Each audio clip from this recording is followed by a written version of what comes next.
Hello everyone, কেমন আছো সকলে? হ্যাঁ জানি অনেক দিন পরে তোমরা ভিডিও পাচ্ছ। সামনে আমার এক্সাম থাকার কারণে তোমাদের সাথে সেইভাবে ভিডিও শেয়ার করতে পারছি না এই মুহূর্তে, আর তার জন্য আমি সকলের কাছে ভীষণ ভাবে ক্ষমা প্রার্থী। তবে চাপ নেই, এক্সামের পর আমি তোমাদের সাথে রেগুলার ভিডিও শেয়ার করব। তো আজ হলো রাখি বন্ধন। তো ভিডিওটা শুরু করার আগেই সকলকে জানাই রাখি বন্ধনের অনেক শুভেচ্ছা আর ভালোবাসা। আবারও গোটা একটা বছর পর আমরা ভাই ও বোনেদের মধ্যেকার ভালোবাসার বন্ধনকে উদযাপন করার জন্য এই আজকের শুভ দিনটাকে পেয়েছি। আর এই রাখি বন্ধনকে কেন্দ্র করেই সকল বোনেরা তাদের ভাইদের হাতে যে রাখি পরিয়ে দেয়, আজ আমি সেটাই বানাতে চলেছি ক্লে এর মাধ্যমে। বেসিক্যালি আমি দুটো রাখি বানাতে চলেছি আজকে। তার জন্য ফেভিক্রাইলের মোল্ডেড ক্লেটাকে ভালোভাবে মিক্স করে ছোট ছোট অংশে কেটে হাতের সাহায্যে ছোট ছোট ফুলের পাপড়ি শেপ দিয়ে নিয়েছি।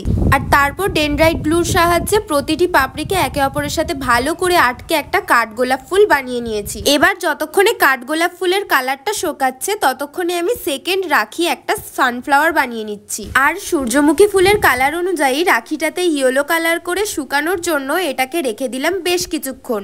ব্যাস, আমার রাখি তো তৈরি করা কমপ্লিট। এবার সুতো দিয়ে এটাকে ভালো করে সেট করে দিলেই রেডি হয়ে যাবে আমার হ্যান্ডমেড ক্লে রাখি। তো এই হলো ফাইনাল লুক রাখি দুটোর। তো কেমন লাগলো তোমাদের এই রাখির ডিজাইন দুটো কমেন্টে কিন্তু আমাকে অবশ্যই জানিও। আচ্ছা, এই দুটো ডিজাইনের মধ্যে তোমাদের সব থেকে বেশি কোনটা পছন্দ হলো?